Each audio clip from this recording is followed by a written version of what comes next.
नमस्ते दोस्तों, आपका फिर से स्वागत है हमारे YouTube चैनल पर। यहाँ मैं आपको भूत और प्रेतों से जुड़ी सच्ची कहानियाँ सुनाता हूँ। अगर आपको हमारी कहानियाँ अच्छी लगती हैं तो वीडियो को लाइक और कमेंट ज़रूर करें, और ऐसी ही कहानियाँ सुनने के लिए हमारे चैनल को सब्सक्राइब ज़रूर करें। आपका एक सब्सक्राइब हमको बहुत ही मोटिवेशन देगी। तो चलिए वीडियो को स्टार्ट करते हैं। यह कहानी एक गांव की है जिसका नाम है रामगढ़। रामगढ़ का जंगल बहुत ही भयानक है। इस जंगल में भूत और प्रेतों का वास है।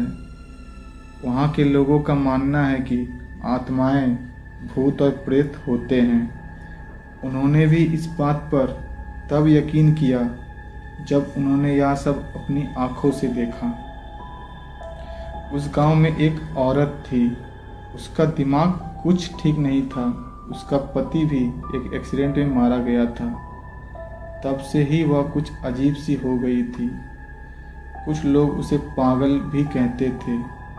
एक बार की बात है, सुबह सुबह गांव का एक आदमी जिसका नाम भोला था, वह शहर की ओर कुछ काम से जा रहा था। शहर आने जाने का सिर्फ एक ही रास्ता था, और वह रास्ता भी जंगल से गुजरता था।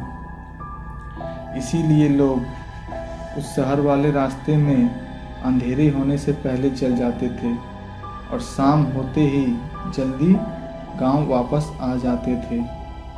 भोला जब उस जंगल से आ रहा था तो गांव से ही कुछ दूर उसे एक औरत की लाश पेड़ पर लटकती हुई नजर आई। वह एकदम से डर गया और भागता भागता गांव वापस आया। कुछ लोगों ने उसे इस तरह भागते देख कहा, क्या हुआ भोला, तुम तो शहर के लिए गए थे, तो इतनी जल्दी वापस क्यों आ गए? तब भोला ने बताया कि मैंने अभी किसी औरत की लाश पेड़ पर लटकते हुए देखा। यह सुनते ही देखते देखते सारा गांव इकट्ठा हो गया कि क्या हो गया है, कहाँ लाश है, चलो चलकर देखते हैं। तब सारा गांव लाश को देखने के लिए चल दिया। सभी गांव वाले जंगल में पहुंचते हैं और देखते हैं कि एक औरत की लाश पेड़ पर लटक रही है। देखते ही गांव वालों ने उसे पहचान लिया और बोलने लगे, यह तो वही पागल औरत है। कुछ लोगों ने कहा, इसे नीचे उतारो और इसका दाह संस्कार कर दो। कुछ लोगों ने कहा, छोड़ो, इसका है ही कौन जो इसे आग देगा। वैसे भी इस पागल औरत से सारा गांव परेशान हो गया था। चलो अच्छा हुआ इससे पीछा तो छूटा। कुछ बूढ़े और समझदार लोगों ने कहा, हमें ऐसा नहीं करना चाहिए। शरीर का दाह संस्कार करना जरूरी होता है, नहीं तो इसकी आत्मा भटकती रहेगी। तो कुछ लोगों ने कहा कि तो जा उतार के कर दे दाह संस्कार। बड़े आए सुझाव देने वाले, इस जंगल में कौन सी आत्माओं की कमी है, एक और आत्मा आ जाएगी तो क्या बिगड़ जाएगा। और यह कहकर धीरे धीरे सारे लोग चलते बने। 8-10 दिन तक वह लाश ऐसे ही पेड़ पर लटकती रही। किसी ने उसे उतारा तक नहीं। एक दिन अचानक उस लाश की रस्सी टूटकर पेड़ों पर अटक गई और पत्तों से छुप गई। समय बीतता गया। एक दिन गांव का हरिया नाम का व्यक्ति उसी रास्ते से जा रहा था, तो उसे वही पागल औरत सामने दिखाई दी। वह एकदम से डर गया और उसका सारा शरीर कांपने लगा। उसने जैसे ही पलकें झपकी, वह औरत गायब हो गई। हरिया ने फिर सोचा, यह तो मेरा भ्रम होगा, और वह आगे चल दिया। तभी एकदम से उसकी ओर एक सांड दौड़ते हुए आया और उसे जोर से टक्कर मार के चला गया। हरिया बहुत जोर से गिरा। उसे बहुत जोरों से चोट आई। उसने जैसे ही पीछे मुड़ के देखा तो उसे कोई नहीं दिखाई दिया। फिर उसने आगे को देखा तो उसके आगे एक औरत खड़ी हुई थी। वह एकदम से डर गया और कांपने लगा। उस औरत की शक्ल ऐसी थी कि गाल की हड्डियां एक तरफ जली हुई थी, आंखें एकदम लाल, और उसके नाखून बहुत बड़े बड़े थे। उसे देखकर हरिया ऐसा डरा कि वह बेहोश होकर गिर पड़ा। फिर जब हरिया की आंखें खुली तो वह एकदम से डर गया। उसने अपने आप को घने जंगलों के बीचों बीच पाया। वह वहाँ से धीरे धीरे डरता हुआ जंगलों से भटकता हुआ वापस बाहर आया। उसे जंगल से निकलते निकलते अंधेरा हो गया। वो अब और डर रहा था कि पहले तो एक भूत, पर अब ना जाने कितनों से पाला पड़ेगा। पता नहीं आज मैं यहाँ से जिंदा निकल के गांव जा भी पाऊंगा कि नहीं। उसके मन में अजीब अजीब से ख्याल आ रहे थे। वह भागता ही चला जा रहा था। भागते भागते वो जाने कैसे उस जंगल से बाहर निकल आया। उसे इस हालत में देख कुछ लोगों ने उससे पूछा कि इतनी रात को जंगल से किधर से आ रहे हो, तुम्हें डर नहीं लगता? उसने कुछ भी जवाब नहीं दिया। उसे विश्वास ही नहीं हो रहा था कि मैं गांव वापस जिंदा आ गया हूँ। गांव वाले हरिया की हालत देखकर कह रहे थे कि पता नहीं इस हरिया को क्या हो गया है। हरिया जब घर पहुंचा तो चुपचाप जाकर ओढ़कर सो गया। उसकी पत्नी ने उसे खाना खाने के लिए कहा, पर उसने कोई जवाब नहीं दिया। फिर रात को हरिया ने एक सपना देखा और उस सपने में उसी परेशान आत्मा को देखा। वह उससे रो रो कर कह रही थी, मुझे बचा लो, मुझे निकालो इस नरक से, मुझे बचा लो, ये दरिंदा मुझे मार डालेगा। ऐसा सपना देखकर वह उठ खड़ा हुआ। वह पसीने से भीग चुका था। हरिया यह सोच रहा था कि यह सब मेरे साथ ही क्यों हो रहा है।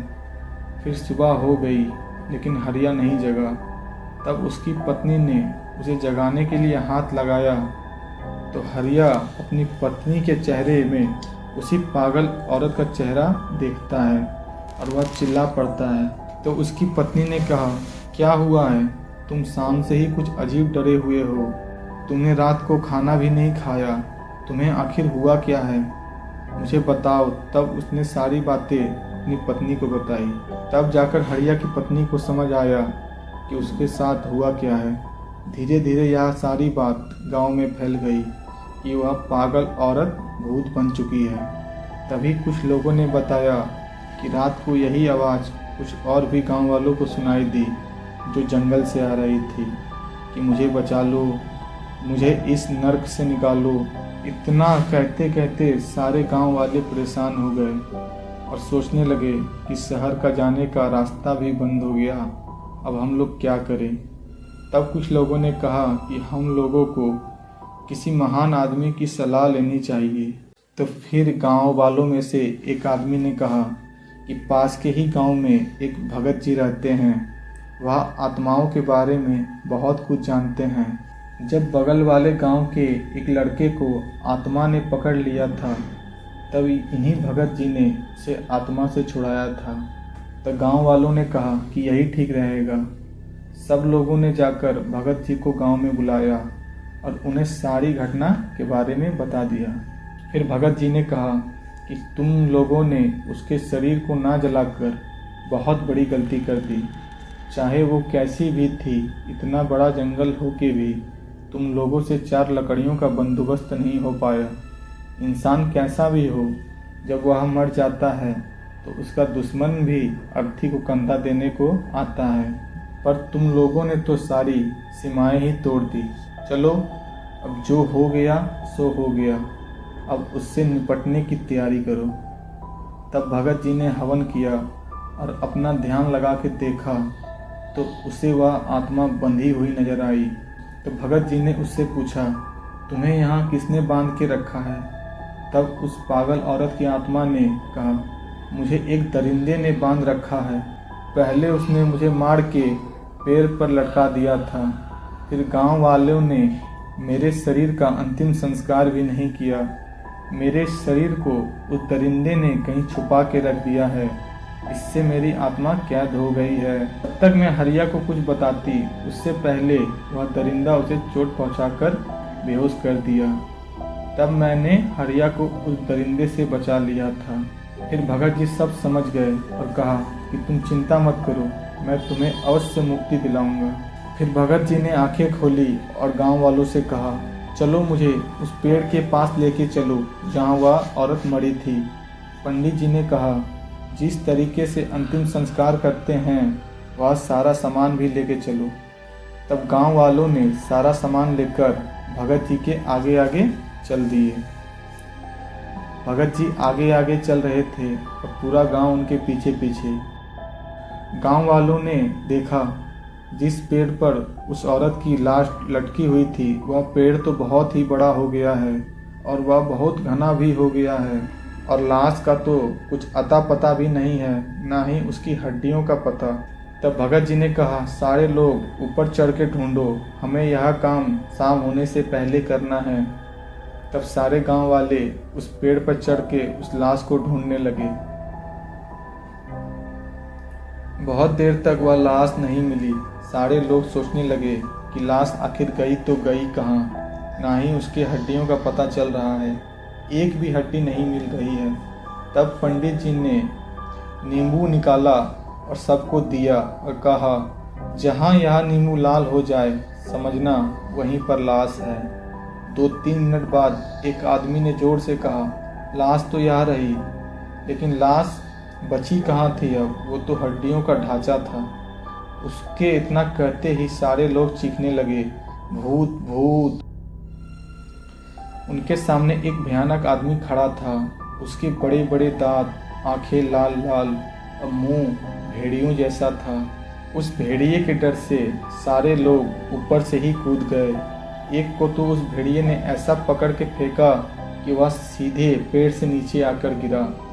फिर भेड़िया चिल्लाने लगा, कोई नहीं ले जाएगा इस लाश को, यह मेरी है, मैंने इसे वर्षों से सजा के रखा है। उसने गुस्से में सारा पेड़ झकझोर दिया। ऐसा होते देख भगत जी ने मंत्र पढ़ना शुरू किया। भगत जी को मंत्र पढ़ता देख उस दरिंदे ने भगत जी पर हमला बोल दिया। भगत जी को उठाकर फेंक दिया, पर भगत जी ने मंत्र बंद नहीं किए। उन्होंने जो मंत्र पढ़ पढ़ के उसके ऊपर मिट्टी फेंकी, उसके शरीर पर जहाँ जहाँ मिट्टी पड़ी उसका शरीर वहीं से गलता जा रहा था। उसका एक हाथ टूट कर गिरा। उसकी आत्मा निकलकर एक गांव वाले के अंदर घुस गई और उसने गांव वालों को ही मारना शुरू कर दिया। उसने फिर एक का सिर फाड़ दिया और एक का हाथ चबा गया। वह बहुत ही खतरनाक होते जा रहा था और धीरे धीरे शाम भी होती जा रही थी। तब भगत जी ने उसकी ओर रस्सी फेंका और दूसरी ओर एक आदमी ने पकड़ के उसे पेड़ से बांध दिया। फिर भगत जी ने 2-4 मंत्र पढ़ के मारे और लोगों से कहा, शाम होने वाली है, इससे पहले यहाँ और आत्माएं आ जाएं। उस शव को नीचे उतारो और उसका अंतिम संस्कार कर दो। तब कुछ लोगों ने उस लाश को उठाकर लकड़ियों पर लिटा दिया और आग लगा दी। उस दरिंदे की आत्मा पेड़ से बंधी हुई थी और चिल्लाए जा रही थी, मत जलाओ उसे, मत जलाओ। उस दरिंदे के देखते देखते वह हड्डियां राख में परिवर्तित हो गई। उस आग से एक ज्वाला उठी और बाहर आई और भगत जी को नमस्कार किया और कहा, अगर इस दरिंदे को भी मारना है तो सबसे पहले इस दरिंदे के शरीर को जला दो, तब वह खुद ब खुद उस गांव वाले के शरीर से निकल जाएगा। ऐसे कहते हुए वह आग का गोला आकाश की ओर चला गया। तब भगत जी ने देर न करते हुए उस दरिंदे के शरीर को भी जला दिया। तब वह फिर चिल्लाया, मुझे मत जलाओ, मुझे मत जलाओ। लेकिन तब तक उसके शरीर को आग लग चुकी थी और उसकी आत्मा उस गांव वाले के शरीर से निकलकर आकाश में चली गई थी।